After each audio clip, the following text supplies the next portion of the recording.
Let's explore Siargao Island, Philippines.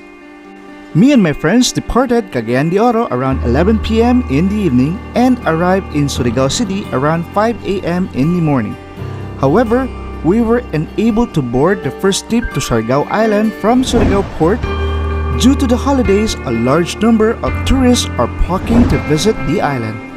And around 10 a.m., which was the schedule for the second trip, we were able to board and arrived in Siargao Island around 12:30 lunchtime. Siargao Island is a tropical paradise located in the Philippines Surigao del Norte province. This tear-shaped island grew its popularity in recent years and is widely recognized as the country's surfing capital. First stop is the Sea of Palms Viewpoint. About 30 minutes drive from General Luna, the Sea of Palms, an elevated viewpoint overlooking a magnificent sea of coconut trees. This was partially damaged due to Typhoon Odette last December 2021. Second stop is Makupongko Rockpools. About 45 minutes drive from General Luna, Makupongko Rockpools best enjoyed during low tide. This is another attraction not to be missed in Siargao Adventure Tour. This tide-dependent pool is popular for non-surfing destination that is frequently combined with cave and beaches on Siargao Day Tour. Makupongko rock pools are visible at low tide and submerged at high tide. If you visited at the right time, you will indeed see the crystal turquoise water and cliff jumping experience of your dreams. Because this unique pool and rock formation, this tide pool make excellent photos opportunity for your Instagram and Facebook story.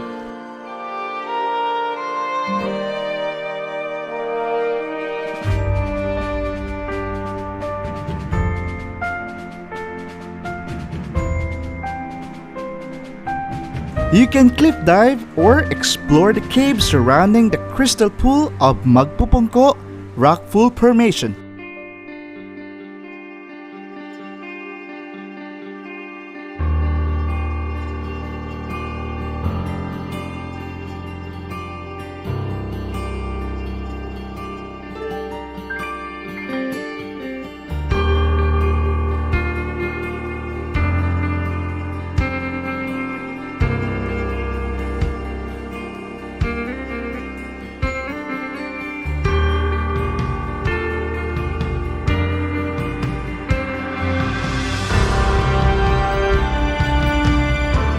Third stop, Cloud9 Surfing Area and Boardwalk. The most popular attraction in Siargao Island is the Cloud9 Surfing Area in General Luna. It is actually the most well-known surfing spot in the entire Philippines. Even if you're not a surfer, Cloud9 is still highly recommendable that you come and take a stroll along the boardwalk. Extended far into the sea, the boardwalk viewing platform where you can watch the surfers. It is also a magnificent place to take photograph of the ocean. The best time to come is around sunset or sunrise.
Dinner time in Siargao Island. As Siargao Island has become a more popular tourist spot, its culinary scene has grown accordingly to accommodate the taste and preference of local and foreign tourists. Most of the island's top dining spots are located in and around General Luna.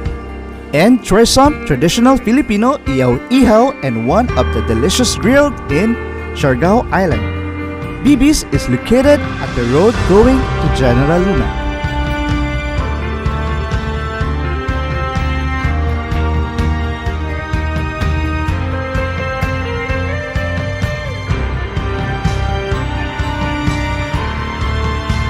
And our last activity in our first day in Siargao is to experience Siargao Island Nightlife. The party scene in Siargao is unlike any other place I've been to. It's a mix of foreigner and local into one party place. Check out Harana Bar that hosts one of the weekly parties with live music.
And on our second day in this paradise called Siargao Island, we spent a day island hopping between three tropical islands known as Naked Island, Dako Island, and Guyam Island, and visited one sandbar called Secret Island. Welcome to Naked Island! Naked Island is not a nudist beach, but a small island where you can find nothing but pure white sand. The island is surrounded by colorful reef and turquoise beach. This is one of the most unique places that you could visit in Siargao Island. The island is just 100 meters long and the smallest among the three islands that you could explore in Siargao Island.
Next up, Dako Island. Welcome to Dako Island! The charming Dako Island is a must-seen and must-visited during your island hopping in Siargao. With the white sand, lush palm green trees, and sparkling blue waters, Dako Island is definitely a tropical paradise that you must visit. Dako Island is the largest and most popular island to visit during a day of Siargao Island Hopping. Dako Island is usually the venue for lunch where boodle fight is being served.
Next stop is Secret Island.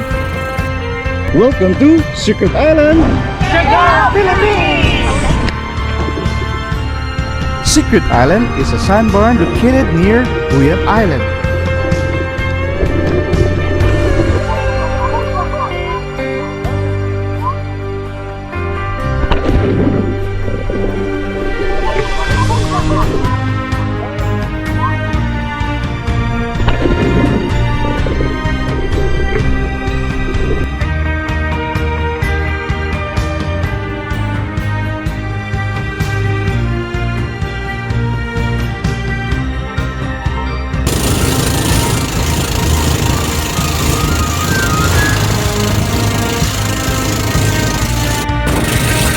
And our last stop is Guyam Island.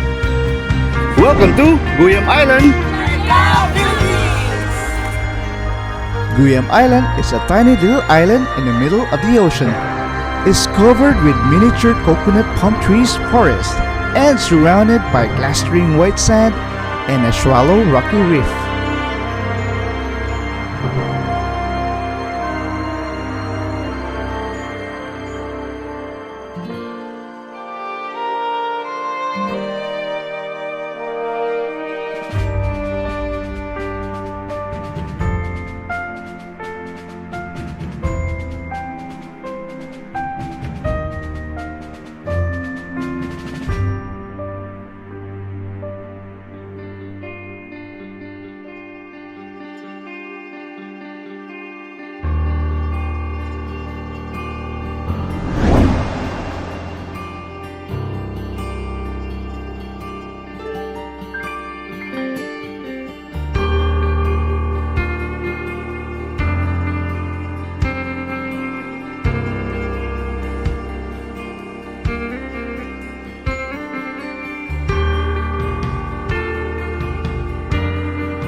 So, what are you waiting for?